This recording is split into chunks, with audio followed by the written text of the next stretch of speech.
ये तो हाइब्रिडाइजेशन के पार्ट 3 में आज हम बात करेंगे किसकी। हम बात करेंगे किन्हीं भी दो एटम्स के बीच में बॉन्ड एंगल कैसे फाइंड किया जाता है, कौन से फार्मूले का उपयोग किया जाता है जिनमें किसी भी दो बॉन्ड एंगल के बीच हम क्या करते हैं, बॉन्ड किन्हीं भी दो एटम्स के बीच में बेटा क्या फाइंड करते हैं, बॉन्ड एंगल को फाइंड करते हैं। आपने मेरा हाइब्रिडाइजेशन का पार्ट 1, हाइब्रिडाइजेशन का पार्ट 2 देख लिया होगा। आज हम शुरू करते हैं हाइब्रिडाइजेशन का पार्ट नंबर 3।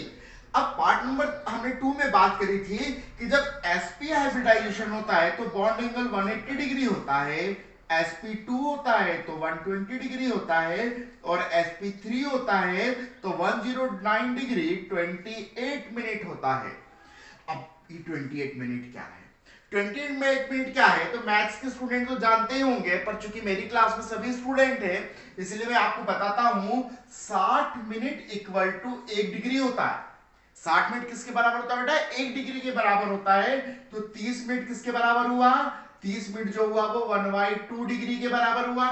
मतलब बॉन्ड एंगल 30 मिनट या 0.5 डिग्री से भी छोटा है, इसलिए हम क्या लिख रहे हैं, इसको 28 मिनट लिख रहे हैं। तो हो गया हमारा sp3 हाइब्रिडाइजेशन में 109 डिग्री 28 मिनट। चलिए बात करते हैं फार्मूला क्या है। देखिए कितना बढ़िया फार्मूला मैंने बनाया कि cos theta equal to -1 upon m। क्या फार्मूला है, फार्मूला है cos theta equal to -1 upon m, where m क्या है, m है number of p orbital participate in hybridisation, मतलब संकरण में भाग लेने वाले p कक्षकों की संख्या। और what is the theta, theta क्या है, bond angles between two hybrid orbitals are two hybrid atoms, किन्हीं दो संकरित कक्षकों के मध्य बनने वाला बंध कोण। चलिए हम एग्जांपल शुरू करते हैं। सबसे पहला हमने लिया बेटा sp हाइब्रिडाइजेशन। अब sp हाइब्रिडाइजेशन में क्या 1s1p ऑर्बिटल है, तो मतलब मेरे cos theta equal to -1 upon m में m की वैल्यू कितनी हो गई, 1 हो गई, क्योंकि कितने p ऑर्बिटल है, एक p ऑर्बिटल है। तो cos थीटा इक्वल टू कितना आ गया बेटा, cos थीटा इक्वल टू -1 हो गया। अब cos थीटा में थीटा की कौन सी वैल्यू के लिए cos की वैल्यू -1 होती है, तो cos की वैल्यू -1 होती है, cos theta equal to cos 180 degree, means theta equal to कितना आ गया 180 डिग्री। और sp हाइब्रिडाइजेशन में बॉन्ड एंगल कितना होता है बेटा, 180 डिग्री होता है। अब find the hybridise bond angle in sp2 hybridisation. कैसे करेंगे, चलिए cos theta equal to -1 upon m equal to -1 upon 2 y 2 p orbital participate in sp2 hybridisation. तो -1 अपॉन 2, अब cos की किस वैल्यू के लिए वैल्यू -1 अपॉन 2 होती है, तो 120 डिग्री के लिए। तो cos theta equal to cos 120 degree, तो थीटा इक्वल टू बेटा क्या आ जाएगा 120 डिग्री आ जाएगा। इसलिए आप डिफरेंट हाइब्रिडाइजेशन के लिए किसकी वैल्यू कैलकुलेट कर सकते हो, बॉन्ड एंगल की वैल्यू कैलकुलेट कर सकते हो। चलिए अब आगे चलते हैं। जब हम sp हाइब्रिडाइजेशन पढ़ते हैं, sp2 हाइब्रिडाइजेशन पढ़ते हैं, sp3 और अलग अलग प्रकार के हाइब्रिडाइजेशन पढ़ते हैं, तो participation of orbitals in hybridisation, जो ऑर्बिटल्स होते हैं उनका क्या पार्टिसिपेशन होता है हाइब्रिडाइजेशन में, हम समझते हैं। कंपटीशन एग्जाम में क्वेश्चन बहुत पूछा जाता है कि sp3 में p का पार्टिसिपेशन होगा या px का पार्टिसिपेशन कितना होगा, वो परसेंटेज में भी पूछ सकते हैं, फ्रैक्शनल वैल्यू में भी पूछ सकते हैं, या हाउ मेनी पार्ट्स भी पूछ सकते हैं, या how many p orbitals are, how many parts of p orbital participate in hybridisation. और यदि आपने मेरा चैनल अभी भी सब्सक्राइब नहीं किया है तो आप मेरा चैनल सब्सक्राइब कर दें, जिससे आपको कंपटीशन बेस्ड टॉपिक्स की क्या मिलती चलेगी, एक सीरीज मिलती चलेगी, जिससे आगे आपको आईआईटी, जेईई और नीट और ऐसे इंजीनियरिंग और मेडिकल के बहुत सारे एग्जाम्स, इसमें आपको क्या होगा, ये सारा हेल्पफुल होगा। और जब आपको क्वेश्चन वहां पे आएगा तो आपको लगेगा हाँ, ठाकुर सर की क्लासेस में केमिस्ट्री गुरु नाम के चैनल में हमने ये चीजें क्या की थी, पढ़ी थी या देखी थी। चलिए मेरा भी उद्देश्य यही कि आप मुझे इसी तरीके से याद रखें। अब हमने क्या किया, सीरियल नंबर हाइब्रिडाइजेशन। अब s p और d हमें हाइब्रिडाइजेशन पढ़ते हैं, s ऑर्बिटल का, p ऑर्बिटल का, d ऑर्बिटल। देखो बेटा फर्स्ट निकालता हूं मैं sp हाइब्रिडाइजेशन। जब हम परसेंटेज पार्टिसिपेट की बात करते हैं तो आप जानते हो परसेंटेज वैल्यू समय कितने में काउंट की जाती है, 100 में काउंट की जाती है। आपने कहा कि मेरे 88% बने, तो किसके कंपेयर में 88% बने, 100% के कंपेयर में आपके 88% बने। चलिए, और ये भी सुनिएगा परसेंटेज और परसेंटाइल में बहुत डिफरेंस होता है। मैं आपसे अपने एक वीडियो में बात करूंगा परसेंटेज और परसेंटाइल की, क्योंकि आजकल काय का माहौल चल रहा है, परसेंटाइल का, ना है कि परसेंटेज का। चलिए, तो एसपी हाइब्रिडाइजेशन में मुझे एस का कितना पार्टिसिपेशन और पी का कितना पार्टिसिपेशन है, तो देखिए 1s था 1p था, टोटल कितने हो गए 2। मैंने 100 को कितने से डिवाइड कर दिया बेटा, 2 से डिवाइड कर दिया, तो कितना आ गया 50 आ गया। मतलब 50% किसका पार्टिसिपेशन है, एस ऑर्बिटल का, और 50% पार्टिसिपेशन किसका है, पी ऑर्बिटल का। अब मैंने यहां डी में डैश क्यों लगा दिया, क्योंकि sp हाइब्रिडाइजेशन में चूंकि d orbital do not participate in sp hybridisation, then no participation of d orbital in sp hybridisation, इसलिए यहां जीरो वैल्यू हो गई। ये 50% हो गया, 50% हो गया। अब हाउ मेनी पार्ट, तो कितने पार्ट थे, 2 पार्ट थे। 2 पार्ट को मैंने क्या कर दिया, हाफ ऑफ कर दिया, तो हाफ क्या हो गया बेटा, एस हो गया, और हाफ कितना हो गया, पी हो गया। तो इसका पार्टिसिपेशन 1/2 पार्ट है और पी का पार्टिसिपेशन भी कितना, 1/2 पार्ट है। अब हम बात करते हैं sp2 हाइब्रिडाइजेशन की। बड़ा देखना, 2 रे कितना हो गया, 3 हो गया। अब मैंने 100% निकालना शुरू किया, 100/3, जब 100 को 3 से डिवाइड किया तो इट इज नोन एज 33.33%। तो देखिए एस ऑर्बिटल का कितना हो गया, 33.33 हो गया।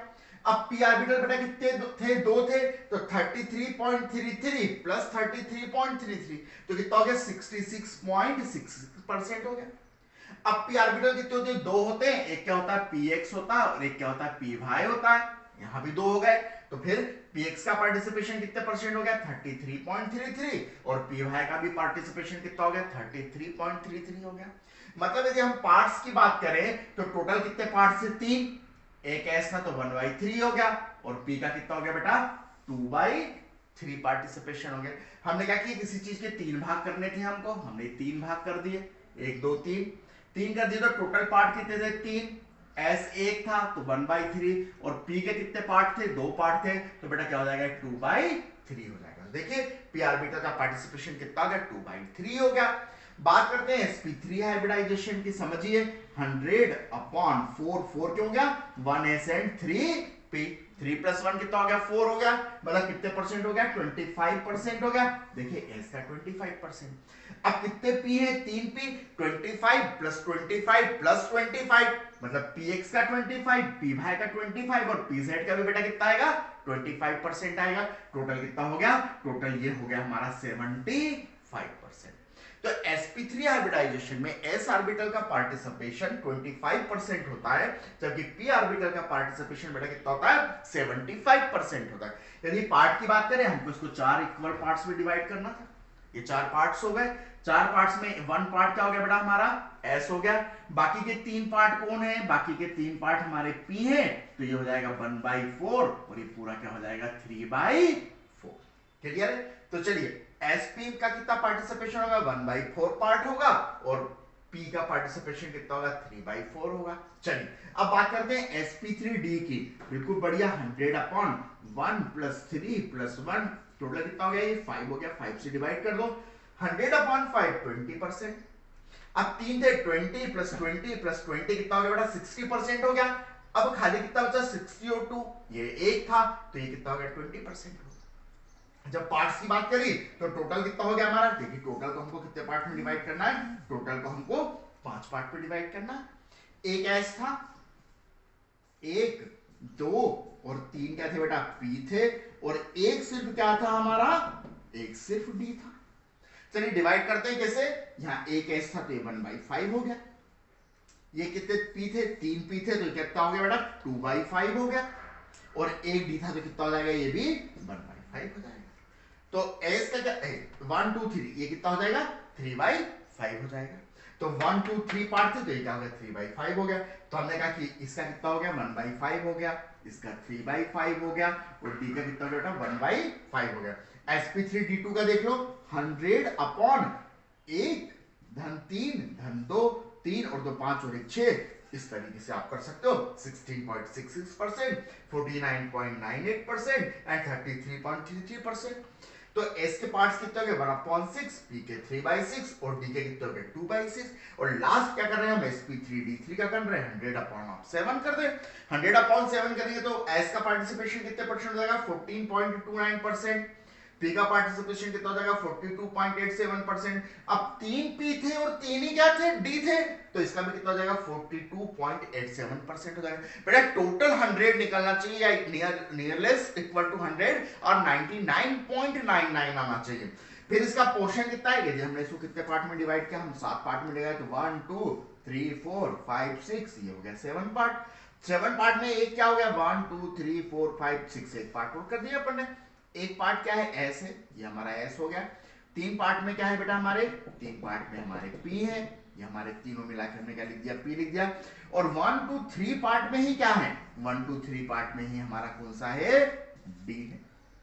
तो हमने क्या किया पूरे 7 पार्ट थे तो ये 1/7 हो गया, ये 3 पार्ट थे तो 3/7 हो गया, और डी में कितना पार्ट था 3 पार्ट थे तो 3/7 हो गया। इस तरीके से आप क्या कर सकते हैं, इस तरीके से आप participation of orbitals in hybridisation आप क्या कर सकते हैं काउंट कर सकते हैं, और इस तरीके से हम क्या कर लेंगे पार्टिसिपेशन कर लेंगे। मेरे नेक्स्ट वीडियो में हाइब्रिडाइजेशन पार्ट 4 में मैं आपसे बात करने वाला हूं कि हाइब्रिडाइजेशन इन कोऑर्डिनेशन कंपाउंड। बेटा कोऑर्डिनेशन कंपाउंड्स ऐसे होते हैं जिनमें एक सेंट्रल एटम होता है और सेंट्रल एटम से negative positive neutral atoms molecules और आयन सेट्स होते हैं, it is known as ligands. और टोटल जो हाइब्रिडाइजेशन डिपेंड होता है वो किस पर डिपेंड होता है, वो लिगेंड्स पे डिपेंड होता है। मैंने कहा था 6 हाइब्रिडाइजेशन मैंने बता दिए, sp sp2 sp3 sp3d sp3d2 और sp3d3। अब कल 2 नए हाइब्रिडाइजेशन की बात करूंगा मैं आपसे नेक्स्ट वीडियो में, dsp2 एंड d2sp3। जब तक के लिए जय केमिस्ट्री।